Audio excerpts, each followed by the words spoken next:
പുതിയ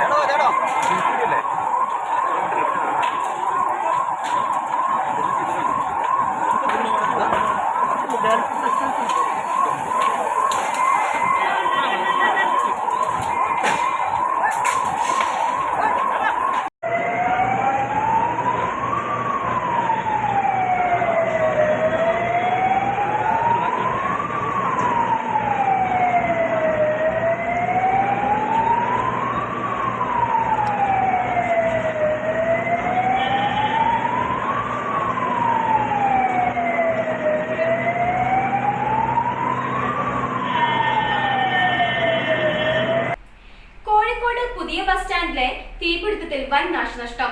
സംഭവത്തിൽ കേസെടുത്തു പോലീസ്. 8 കോടി രൂപയുടെ നഷ്ടമാണ് ഉണ്ടായതെന്ന് എഫ്ഐആറിൽ പറയുന്നു. 10 മണിക്കൂർ നീണ്ട കഠിന പരിശ്രമത്തിനൊടുവിലാണ് തീയണക്കാൻ സാധിച്ചത്. വെല്ലുവിളികളെ അതിജീവിച്ചാണ് തീയണക്കാനുള്ള ദൗത്യം പൂർത്തിയാക്കിയത്. 50 കോടിക്കടുത്ത് നാശനഷ്ടമുണ്ടായെന്ന് പ്രാഥമിക നിഗമനം. ചെമ്മാടുകാർക്കിതാ ഒരു സന്തോഷ വാർത്ത. Don't miss this golden opportunity. Thooba jewellery നിങ്ങൾക്കായി ഒരുക്കുന്ന കമ്മൽ ഫെസ്റ്റിൽ പങ്കെടുക്കുന്ന 10 ഭാഗ്യശാലികൾക്ക് നറുക്കെടുപ്പിലൂടെ വമ്പൻ സമ്മാനങ്ങൾ നേടാനുള്ള ഒരു സുവർണാവസരം. ഏപ്രിൽ 12 മുതൽ ജൂൺ 12 വരെ തൂബ ജ്വല്ലറിയിൽ നിന്ന് ആഭരണങ്ങൾ വാങ്ങുന്ന 10 ഭാഗ്യശാലികളെ കാത്തിരിക്കുന്നത് 1ാം സമ്മാനമായി റെഫ്രിജറേറ്ററും, 2ാം സമ്മാനമായി വാഷിംഗ് മെഷീനും, 3ാം സമ്മാനമായി ടിവിയും, അതിനു പുറമെ മറ്റനേകം ഗൃഹോപകരണങ്ങളുമായിട്ടാണ് ചെമ്മാട് തൂബ ജ്വല്ലറി നിങ്ങളെ കാത്തിരിക്കുന്നത്. തിരഞ്ഞെടുക്കുന്ന ഭാഗ്യശാലികൾ നിങ്ങളായേക്കാം. ഓഫറുകൾ അവസാനിക്കുന്നതിന് മുൻപ് തൂബ ജ്വല്ലറി സന്ദർശിക്കൂ, സമ്മാനങ്ങൾ സ്വന്തമാക്കൂ. ഇന്നലെ വൈകിട്ട് 4:30 വസ്ത്രവ്യാപാര കടയിലെ തീപിടുത്തം മണിക്കൂറുകൾ നീണ്ട പരിശ്രമത്തിനൊടുവിൽ ഇന്ന് പുലർച്ചെയോടെയാണ് നിയന്ത്രണ വിധേയമാക്കിയത്. തീപിടുത്തം മണിക്കൂറുകൾ നീണ്ട ആശങ്കയാണ് നഗരത്തിൽ സൃഷ്ടിച്ചത്. തീപിടുത്തത്തിൽ കോടിക്കണക്കിന് രൂപയുടെ നാശനഷ്ടമുണ്ടായതായാണ് വിലയിരുത്തൽ. 50 കോടിക്കടുത്ത് നാശമുണ്ടായെന്നാണ് പ്രാഥമിക നിഗമനം. സംഭവത്തിൽ ഫയർ ഓക്യുറൻസി വകുപ്പ് പ്രകാരം കസബ പോലീസ് കേസെടുത്തു. തീ പടർന്നത് എവിടെ നിന്ന് എന്നത് സംബന്ധിച്ച കാര്യത്തിൽ വ്യക്തത വന്നിട്ടില്ല. അട്ടിമറി സാധ്യതയും പരിശോധിക്കും. കെട്ടിടത്തിൻ്റെ ഘടനയാണ് വെല്ലുവിളിയായതെന്നും കെട്ടിടത്തിൽ സുരക്ഷാ സംവിധാനങ്ങൾ ഉണ്ടായിരുന്നില്ല എന്നതും പ്രധാനമാണ്. ചട്ടങ്ങൾ കാറ്റിൽ പറത്തിയായിരുന്നു കെട്ടിടം പ്രവർത്തിച്ചിരുന്നത്.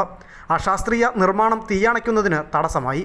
3 മണിക്കൂറിന് ശേഷമാണ് ഫയർഫോഴ്സിന് 2ാം നിലയിൽ എത്താനായത്. സംഭവത്തെക്കുറിച്ച് വിശദ അന്വേഷണം നടത്തുമെന്ന് കോഴിക്കോട് മേയർ ബീന ഫിലിപ്പ് അറിയിച്ചു. ഇന്ന് സ്റ്റിയറിംഗ് കമ്മിറ്റി ചേർന്ന് സംഭവം വിലയിരുത്തുമെന്നും തീപിടുത്തത്തിൻ്റെ കാരണം വിശദമായി പരിശോധിക്കുമെന്നും മേയർ അറിയിച്ചു. ഉദ്യോഗസ്ഥർക്ക് വീഴ്ച ഉണ്ടായിട്ടുണ്ടെങ്കിൽ നടപടി ഉണ്ടാകുമെന്നും മേയർ കൂട്ടിച്ചേർത്തു. രക്ഷാദൗത്യത്തിൽ വീഴ്ച ഉണ്ടായിട്ടില്ലെന്നാണ് മന്ത്രി AK ശശീന്ദ്രൻ്റെ പ്രതികരണം. സംഭവത്തെ തുടർന്ന് കോഴിക്കോട്ടെ എല്ലാ കെട്ടിടത്തിലും ഫയർ ഓഡിറ്റിംഗ് നടത്തും. നഗരത്തിലുണ്ടായിരുന്ന ഏക ഫയർ സ്റ്റേഷനായ ബീച്ച് ഫയർ സ്റ്റേഷൻ ഒഴിവാക്കിയതോടെ നഗരത്തിൽ തീപിടുത്തമുണ്ടായാൽ ആദ്യം തന്നെ നിയന്ത്രണ വിധേയമാക്കുവാനുള്ള സാധ്യതയാണ് നഷ്ടമായത്. ഈ തീപിടുത്തത്തിൽ ആ കുറവ് പ്രകടമായിരുന്നു. ആധുനിക സംവിധാനങ്ങളോടെയുള്ള ഒരു ഫയർ എഞ്ചിൻ പോലും ഇല്ലാത്തതും തീ നിയന്ത്രണമാക്കുന്നതിന് വൈകിപ്പിച്ചു. മെഡിക്കൽ കോളേജ് ആശുപത്രിയിലെ തീപിടുത്തത്തിന് പിന്നാലെ ഇതും കൂടി ഉണ്ടായതോടെ സർക്കാർ സംവിധാനങ്ങളുടെ പരിമിതികളെക്കുറിച്ചുള്ള വിമർശനം പ്രതിപക്ഷം ശക്തമാക്കി.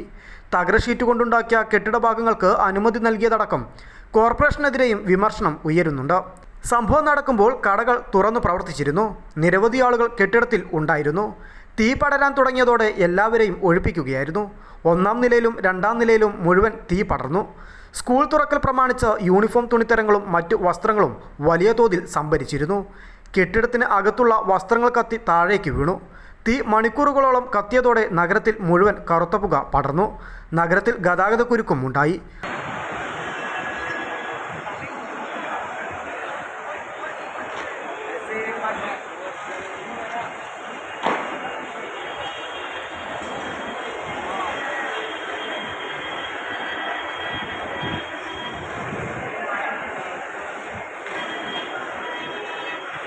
ഒരാളെ കാണുന്നുണ്ട്.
അതേസമയം തീപിടുത്തത്തിൽ ആർക്കും പരിക്കേറ്റില്ല എന്നത് ആശ്വാസമായി. കരിപ്പൂർ വിമാനത്താവളത്തിൽ നിന്നുള്ള പ്രത്യേക ഫയർ എഞ്ചിൻ അടക്കം സ്ഥലത്തെത്തിച്ചിരുന്നു. ഇതുൾപ്പെടെ മലപ്പുറം, കോഴിക്കോട് ജില്ലകളിലെ 14 യൂണിറ്റ് ഫയർഫോഴ്സ് സ്ഥലത്തെത്തി. തീപിടുത്തത്തിന്റെ കാരണം അറിയാൻ ഫയർഫോഴ്സ് ഇന്ന് പരിശോധന നടത്തും. ജില്ലാ ഫയർ ഓഫീസറുടെ നേതൃത്വത്തിലാണ് പരിശോധന നടത്തുക.